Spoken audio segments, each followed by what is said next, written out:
Babe, I didn't know who you were before this. I was just trying to make a friend, and now you're doing this. Oh, hey there. Didn't see you. Welcome back to another episode of Third Wheeling. I am... Whoa. I didn't Sorry. get to say my name Sorry, yet. go ahead. Sorry. I am Louis Levanti. And I'm Justin Barish. The clown, the chaos, my boyfriend. The clown, the chaos, the fun, the party, the moment, if you will. I know we haven't talked about this yet, but we all know I'm an influencer, and Justin kind of is now. No, I'm not. But we didn't want to make this podcast about it. But what we do have to do is make an episode dedicated to influencing, but in a different way. We have to address the buffoonery that is happening in this industry. Yeah, we're about to give you a deep dive into what it actually is like to be an influencer and highlighting the topic of de-influencing. Basically, down with influencers. Get rid of them. But keep us around and pay me because I need an income. Anyways, so Justin, you are about to hit 100K on YouTube, which is 100,000 subscribers on YouTube is insane. Like compared to every platform, I think that is a huge number on YouTube. But I think it's safe to say that you are officially an influencer. That is disgusting, nasty, and I don't claim that word. Well, I think the reason you don't claim it is because as someone who is in the field, in the area, I think there is this really terrible stigma around influencers. And it's because there are different tiers to influencing where it's like you could be a really big influencer or really little or in between. And some people just give us a bad rap. Yeah. Isn't it weird that like, yes, I just hit 100K and woo, that's like such a great number. But I am like, that's like nothing compared to like the grand scheme of things where it's like people have like billions and billions and billions and billions of followers. So I'm like, yeah, that's nice. Like it's fun. But like, why don't I feel like this sense of like accomplishment? It feels like the climb has only just started and which is so toxic because of this stigma around like influencers. Because there's like a competition aspect to it where you feel like when you look at numbers or it's like a score, you're keeping score, like your subscribers or your score, which we don't look at it like that. But I feel like too, if you wanted to put it into perspective, you have 100,000 subscribers on YouTube. That is like a city of people. Like think about it. You are speaking to a city of people when back in high school, middle school, you could not even talk to a room of 20 people. Yeah. And you're doing it now to 100,000. Like that perspective of it and that scope should make you feel a lot better about it. That's insane. But let's get into what the beef. Like enough about me. Like what do you want to know? Like that's my thing is like I feel like I've had such a climb throughout influencer life. Yeah. I started back in the pandemic. I was doing TikTok during quarantine like everybody else, but I had started YouTube first. TikTok just took off. And I was just doing it for fun. I started to make some money from it, which was really cool. And then I started to like get immersed into New York City influencer life because I became close with a few influencers there. I would travel to the city when pandemic stuff was like calming down a little bit. Yeah. Met them, whatever. I started to become friends with them, thought they were great people. I ended up moving away, didn't really talk to them that much anymore, just in passing. As time has gone on, I've gone from loving influencer life in terms of like the people and the things we do to absolutely hating many aspects of it. Why? Because I don't... Like, I know why, but why? The way I am is I feel like a lot of influencers, I expect them to be like me. I expect them to be genuine. I expect them to actually want to have like a normal conversation.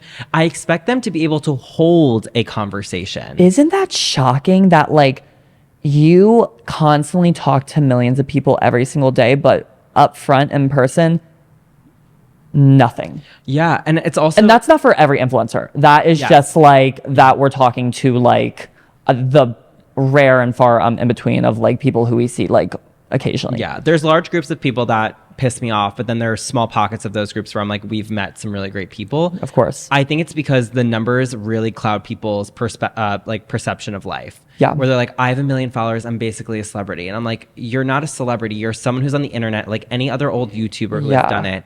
And I think even like we had Ravon on an episode, and knowing Ravon, who is a huge YouTuber and just, first of all, a genuine person, he is not like out there being like, I'm Ravon, I'm this person. Like no sane person is doing that. No, he like secluded himself in OC and can be like a creator there. Like you don't always have to be in the scene. You are not famous. Like there is a hard difference between someone who is famous and going to like the Met Gala, and then someone who happens to have a few million on social media. Yeah. And like, I forget who said it, like Jennifer Aniston said, like, influencers are diluting fame. Yes. They're making fame so attainable that like, what is to be famous now? And it's so easy to obtain this like sense of fame, when in like reality, it's like, what is that? What are you doing? You're like, oh, everyone knows me. I'm like, if I showed a picture to my mom of you, she's not gonna have any f***ing clue. Yeah, it's that saying, if everybody's famous, then no one is. And we're getting to that point where it's like, how many subscribers you have to then like surpass into that fame. What influencers have surpassed into that like famous mode? I think Emma Chamberlain has. Emma Chamberlain, well, she just got crowned the queen of the internet. Yes. Or Miss Internet. Which like, who the f*** is giving her? Who bestowed that bitch the crown? It's also putting her back into that box, though. It's like, she's done so much more than the internet. Now they're like, but you're the queen of the internet, so you're back in that box. Right, like, no, she's transcended past the internet, so why are we crowning her Miss Internet? She's so much more than that. Like, yeah, I think, too, like, we've both experienced this. Like, I think I want to put this out there, like, we, as one, a couple, and two, people on social media, we love meeting people who recognize us. I think it is the most, I never get a big head from it when someone's like, oh, I watch you on the internet. If anything, it makes me realize why I'm doing what I'm doing. It makes me realize all the hard work isn't for nothing, that there are people out there actually watching me, where I feel like a lot of these other influencers are like, oh yeah, that's me, ha ha ha, like, I'm famous, whatever. And do you want a picture? Yes. Do you want a picture? Like, no. We met someone the other day and we're like, oh, like, it was so nice meeting you, and we walked away. Like, there was no, like, let them ask for the picture. If you ask for the picture, you're full of yourself. Like, you're so full of yourself. But the reason I've stepped out of it is I just feel like a lot of influencers are mean.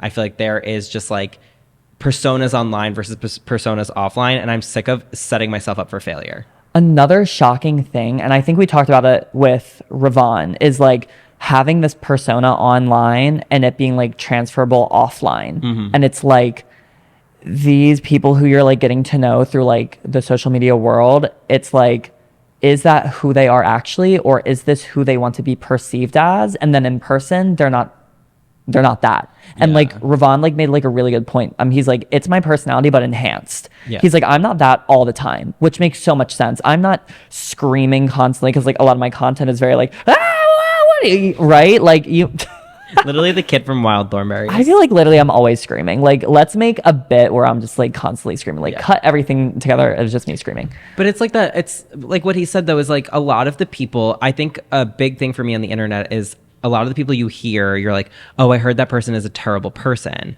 And it's like, you hear it from one person, it doesn't have that much truth to it. But when I start to hear it from multiple people, because if I say X, Y, and Z influencer is a terrible person, and then my comment section is flooded with people saying, yes, and here's my bad experience with them, then it's like, okay, there is a lot of truth to this, and there's a lot of factual evidence that this person is a terrible person. Yeah. And I don't know, what pisses me off is like, we're good people, we're nice people. Yes, I'm talking shit influencers right now, but we should talk shit about influencers who are bad people. Yeah. It's like the HRH collection where she goes, I'm going to say it. She goes, yeah, gay people shouldn't have rights if they're bad people. And I'm like, you know what? That makes so much sense. Like, yeah, like if you're a shit person, we're going to call it out. That does make us bad people. I mean, maybe.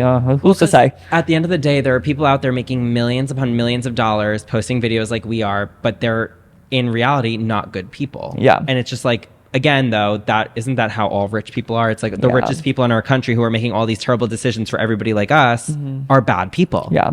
It's upsetting, honestly. Like, we are in such a like creative space, and it should be like rainbows and cotton candies and butterflies. And like sometimes it doesn't always feel like that. And it's really stressful. It stresses me out a lot. And I know like you are constantly in a spiral about it too. Yeah. I just like feel like, I don't know. What is like your worst experience with an influencer? Because I know what it is. I just feel like that is a good sum up of influencer world to tie this in. Yeah. So no names.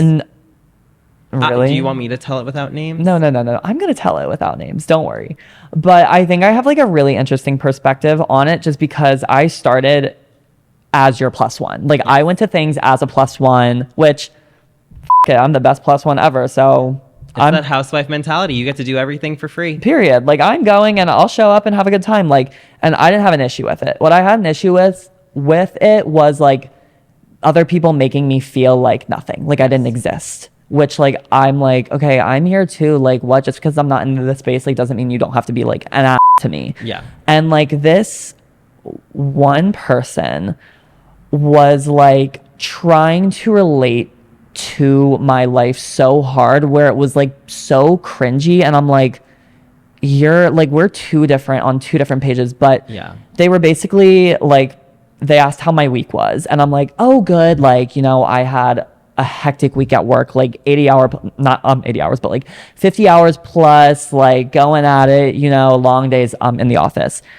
And they were like, no, yeah, I totally get like the long hours. Like I literally just flew to Paris Fashion Week, totally paid for. And I'm like, okay, not you like dropping that it was paid for, but like go off.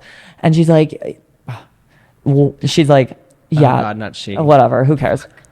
It's like totally paid for, you know, I flew to Paris Fashion Week, and then I like, you know, jet setted back here for New York Fashion Week, and then I just like, yeah. And I'm like, and then it was London, Milan, and London, then it was Milan. like, now I'm going on vacation to like Turks and Caicos. Yeah. It was like, basically we said we had a tough week at our corporate jobs. Yeah. And their way of relating to us was saying, I understand hard hours because I'm doing all this traveling to these different countries to do these cool events. Living my best go life. on vacation to Turks and Caicos. Right. Which I'm not saying like the work isn't not hard, but it's like two different. Yeah. Which like really turned me off, and I was like, okay, no. And then poor people. Like poor people. Damn. And then also my second bad experience, which I have too. This one really hit home with like, wow. So at events, obviously we're kikiing, and like a lot of people like don't know who I am because again, I don't have a huge following, so I'm just kind of there. And they're like, let me get your socials. Oh my God. Perfect. Let's get the socials. I have like 6 followers on Instagram. I'm like, great. So I like give them my phone, and they look at it to go follow, and they're like, I'm so sorry. Like, I only follow like people with like super big followings, but like you can follow me. And I was like, no. I was like, this. I'm done with this conversation. Love you so much. So great talking, but like this is not it. Like, why are we even having a conversation? Which like really that like put me in a spiral, because I'm like, Lewis, I don't want to be your plus one. Don't bring me to these things. Like I don't belong here. I don't be here. Yeah. I don't be here. But to move it along to another topic, those types of people have other insecurities that they're worried about, because that same person then saw that we went on a really cool trip with a brand and was like, I belong working with that brand. Who's your contact? And that leads us into, there are different types of creators out there. Yes. So I want to start with Yes. the positive, because I think creator networks are super important. Mm-hmm. I've met so many good friends, and I've met a lot of industry connections through it. Like, Yeah. think about all the people we've met. I think it is super important to look at your field as a network and not competition. No. And I think that's what we do. They're like, to be like super positive, like there are so many great aspects of being in this industry. Like you meet very creative people, you get very incredible opportunities, you get access to so many different things. So it's like all of that is so good, and it sounds so great. Well, like think about it. Like, first of all, shout out to Nadia and Rob, our team back there. Shout out to Nadia and Rob. Woo! Speaking of meeting creative people, we met them at the Streamies. Yes. And we met Nadia at the Streamies, and we met Rob through obviously Nadia. And now we're putting on a podcast. Yeah. That is like, we met genuine people who have similar goals as us, and we're Right. combining those goals to like feed a future dream or whatever it may be. Yeah. But then there are other people who don't see it that way, where it's like how you had that experience where it's like you're just a number to them. Yeah. And they'll use you for what they need to social climb. Right. It's like this space is for creative people to like boost up each other. Yes. And it's like we are combining 2 skills to produce this big podcast. And it's like that's what this space is for. But now it's like a numbers game, and now it's like I'm better than you. And I'm like, babe, I didn't know who you were before this. I was just trying to make a friend, and now you're doing this. And the funniest thing is, like, when we're in these situations, I've stopped caring about what my face says, because my face says it all. You wear your heart on your sleeve, and you are a nasty little bitch. They could be like, hey, how's your day? And you're like, because it's just, it's like with that situation he described, like I was having a great conversation. And then when I heard that, it was like, boom.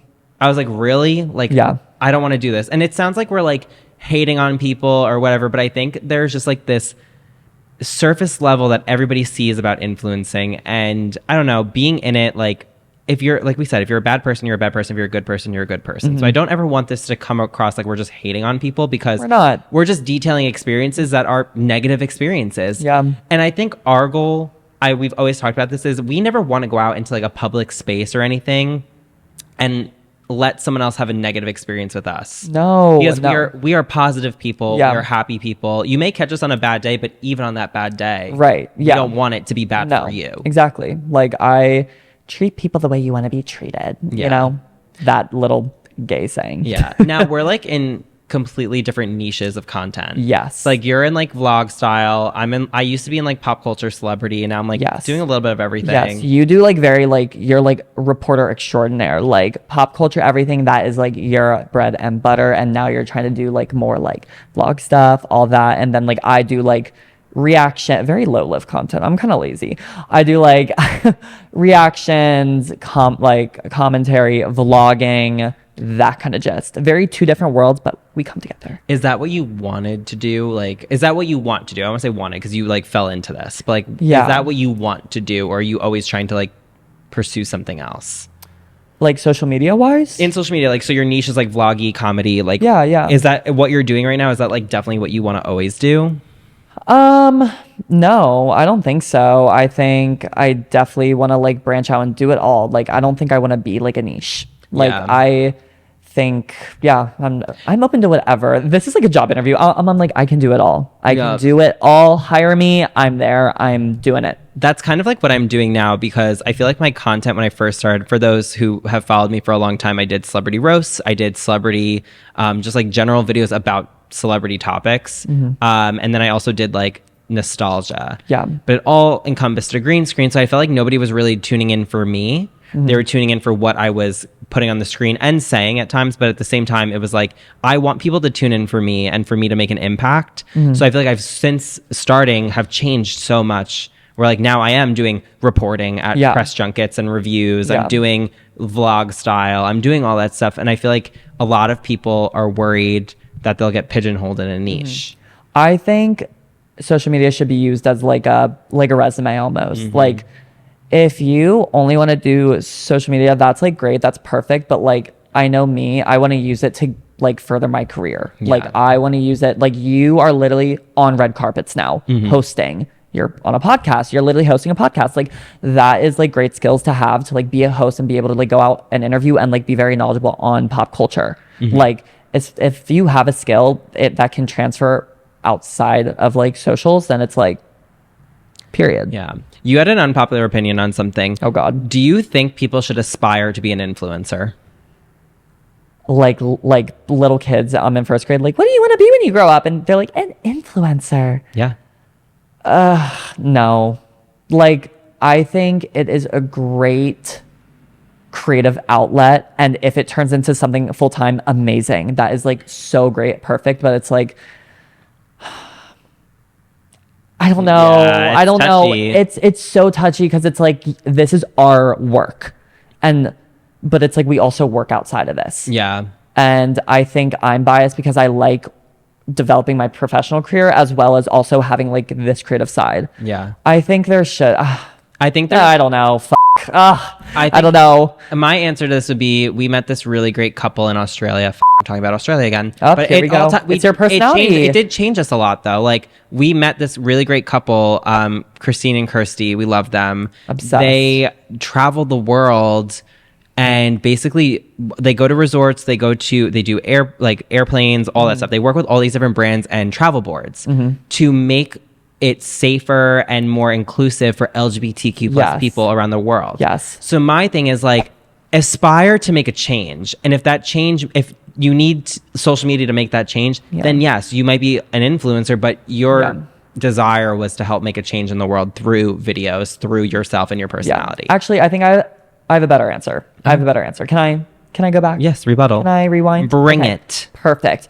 I think perfect. Let's get it, girl. Let's get it. Why you I love some. Yeah. Okay. What the what the shut up. Okay. I'm not talking. Shut up. Okay. Thank you. Social media is a form of marketing and PR and advertising, right? And it's like, they are going out and they're in a travel niche. They're using it to promote these like hotels, safe travel for LGBTQ. Like, I think if you are using it as like a source of like professional marketing and like you are taking a brand that you want to create for yourself and go out there and do it, amazing. Love it. So maybe not, I don't want you to aspire to be an influencer. I want you to have a passion. And oh, you do? I want you to have a passion and just like live your truth. I just think about, because my parents always say this to me, because I've had like a rough time being a content creator and also working a full-time job, just because it is time consuming, because I look at my job as my job and I look at content creating as a passion. Yeah. I love making videos for myself. They're the most rewarding. Yeah. But I always think of two things. One, if it was my full-time job to be a content creator, would I still be passionate about it? And two, what if it was my full-time job and it were all to go away? There's a TikTok ban looming, possibility of all social media being like monitored by the government, etc. It's like, it's such a weird space to be in right now, but it also is like, people are like, it is the future. Yeah.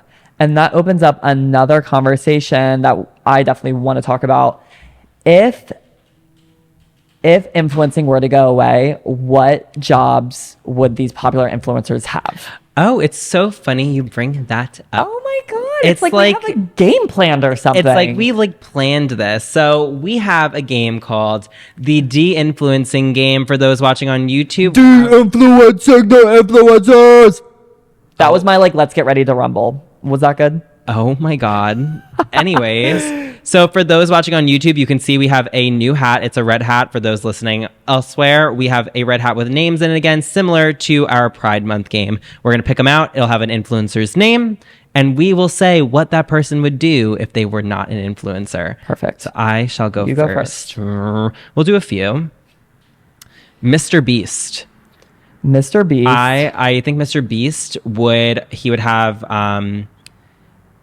just like have his own charity. Yeah. He would just like be like a charitable worker. He'd be like volunteering all the time. I don't think he would work like a conventional job. No, I think all of his content like goes towards something, right? Yes. It's like, lets me help this group, or like, Yes. let me break this record to do this. Yeah. Like, yeah, I think you're right. I think he'd be a very, very giving back to the community type of person. Yeah. Controversy. Get ready. Jackson Mahomes. Well, he's in jail, is he not? Is he in jail? No, yeah. we can't spread that. He's not in jail. He literally got indicted or something. Oh, God. Anyways, if he were to be something else, I picture him scooping ice cream at his local ice cream shop. Yes. Yeah. Yeah. And being really good at it too. What? Okay. Fun fact, Justin's brother Ryan literally looks like Jackson Mahomes. Oh my God. Yes. We'll put a picture up right here. Ryan literally looks exactly like him, and I didn't realize that until you met him and you were like, that's Jackson. And I was like, literally that's Jackson Mahomes. Ryan. You're crazy. I was like, why is Jackson Mahomes in your house? Is he doing TikTok dances downstairs? He's like, anyways, James Charles. I'll let you go on this one because I have mine already. Okay. James is like so good at makeup, so I feel like that is his passion. I feel like he would work at like Sephora or actually be like a makeup artist. He's like really good at marketing. Like, James is like the marketing guru and king, so I feel like he would he would work at like Sephora or too something. Easy. I know. He would work at Zoomies in the mall. That like punk rocker Fucking vibe. He'd be at Zoomies. Zoomies. Not Zoomies. Yeah, he'd be a Zoomies worker or like a Claire's worker where he like pierced your ears. Would you ever get your ears pierced? No. Me neither. I had the dream to get tattoos, and I was like, you know what? I don't want this on my body because I feel like I love it on other people. And I was like, oh, I should get it on me because I like it on other people. Yeah. I had this weird realization that I think I would look at it and be like, that's dirt. And be Glitter. like, why is that on me? Glittery dirt. Yeah. So piercings were another thing. I was like, I feel like I would just feel them all the time and I would hate it. Yeah, we hate it. Who's next? Who's next? Hey, who's next? Yeah, I hated myself for that one too. Oh God, my makeup's on the mic. I'm sorry. David Dobrik. Okay, hear me out. Hear me out right now. Hear me out. Try not to be mean. I think he would work at the AMC. Like the movie theater? Yeah. Oh, that's good. I see that for him. Like, I don't know why, but like, I would see him like in a booth being like, "Hey, here are your tickets," being like, "Yeah." Oh, I don't know. God. I don't know. That's clever. But I see him at Best Buy. Oh my God. He's a tech nerd at Best Buy selling me the TVs. Yeah, tech nerd. Yeah, because he's into like the mics, cameras, all that, right? I don't know. I don't know anything. about him. He made that disposable camera app or whatever. So like, Oh, okay, yes, he is perfect. techie, but I think he would be a Best Buy worker. I picture him in the blue shirt with the little yellow tag. Yeah. Welcome to Best Buy. Welcome to Best Buy. I'm David. Oh, Brent Rivera. Brent Rivera would be. That's a toughie because he's still young, so I don't even know what he would grow up to be. I think he would be like. Did you have like a local carnival by you or like a local like amusement God, park? where are we going with this? Like, Yes. I had Adventureland. Yes. which Oh my God. The people who start the roller coasters. He'd be like on the mic being like, ready to go. Yeah. Thumbs around. But be like Boop. super fun about it because he has Yeah. like a great personality. But like, yeah. Also, yeah. Sometimes I had a crush on those boys because like they would like come and check your thing, and I'd be like, oh my God, you're checking if I'm safe. So I could totally see that for him because he's cute. I had an opposite mindset about those people because I was like, they're all fooling around and they're literally 2 years or 3 years younger than me. I do not trust them to lock me into a metal contraption that is spinning me in circles. Well, as a 7-year-old child, I didn't care if they were f***ing around. I was like, yeah, we're having a party. You're I'm like- about to go up on a roller coaster. You're Woo! like, yeah, you can touch my harness. I'm like, yeah, touch my harness. Jail. Oh my God. The icons, the legends, the TikTok queens, Oh. Charlie and Dixie D'Amelio. I have 2 separate answers for this one. Oh, God. No, Dixie would work at Zoomies. No. Charlie would be in ballet. Dixie would be in Hollister or Abercrombie. Yeah. Dixie, yeah. Charlie, I think Charlie would be a professional dancer. She's literally an amazing. Did you see her on Dancing with the Yes, I Stars? did. Iconic. Yeah. She won, right? No. Yeah, she did. No, she didn't. She won. Let's fact check that. All right, won. let's do. I know she let's won. do one more. Okay, one more. Let's see. Let's I'm get a gonna good see one. I'm gonna see if I can see any of them. So I Yeah. can get a good one. Cheat. You can cheat. I won't look. Who is this? No, that's a boring one. Sorry. I'm glad nobody can see. Oh, perfect. Perfect. Last but not least, one of my favorite people, although very problematic, Trisha Paytas. Jail. No, I'm just kidding. Oh man. No, Trisha. No low hanging fruit, as in we cannot say Pizza Hut, Domino's, any of those places because she's done that. But she's obsessed with it. Okay, fine. We have to find something else. Like Trisha Paytas would be like, Okay. Can I say something? Yeah, go. Say it. Trisha Paytas, do you remember way back when she went on Ellen DeGeneres and read that book at fucking speed lightning? Mach fucking 10 Mach speed. fucking 10 speed. She's like, yeah. She's lived many lives. I think she'd be like a radio host. Oh, absolutely. I think she'd be like one of those people that's like, bam, bam, bam, back again. This is what's the top 5 trending, blah, blah, blah. And just be like talking. She's a talker. You know what her next job like should be like? You know how she does the bits online? Yeah. Her next job should be like the Red Bull girls, where she goes around like in that little car and like hands out Red Bulls. Oh my, I would take a Red Bull. From I would Trisha take. Paytas. I'd be like, Trisha, please give me all those Red Bulls. Like, I will sell you out. If you're watching this, Trisha, please work with Red Bull. Come to our house and give us Red Bull. Or just come on the podcast and let's chat. Come be a third wheel. Come be a third wheel. We need a third wheel. But yeah, like What do you think? of what? Like Trisha Paytas? What her job would be? I think Red Bull girl. Red Bull girl. Yeah, Okay. I think that would be her Love job. Perfect. But oh no, radio host was good too. Yeah, It's hard. it's hard. I don't know. I think too, like, influencing has changed so much for us, for them, but seeing as though we did rant and rave about the negative sides of influencing, the positive sides are we got to do this amazing podcast. Yeah. We get to do it. But do you have any other comments on influencers before we go? I think that's all I have to say. I'm not going to give them any more time. Oh, T. We're cutting it. Oh. Oh. Well, that'll do it for this episode of Third Wheeling. Yes. You guys were our honorary third wheels today when we talked about influencers. Don't worry. We're probably never going to talk about it again because We're over it. It's not our identity. We're over it. We're more than that. We are We're more than different. We work 9 to 5s. We are not better than you. But you, as always, can find us on YouTube, Spotify, Apple Podcasts, and anywhere else you find your podcast. And you can also find us on Instagram at Third Wheeling, but there's no I in third. Because there's no I in team, and this is a team. And we are you, you are we, and we are together. Period. Well, Bye. Bye. What was that I ending? have no idea. Wait, leave that in. No, like that's a good ending Yeah. to say. What the f was that? Yay!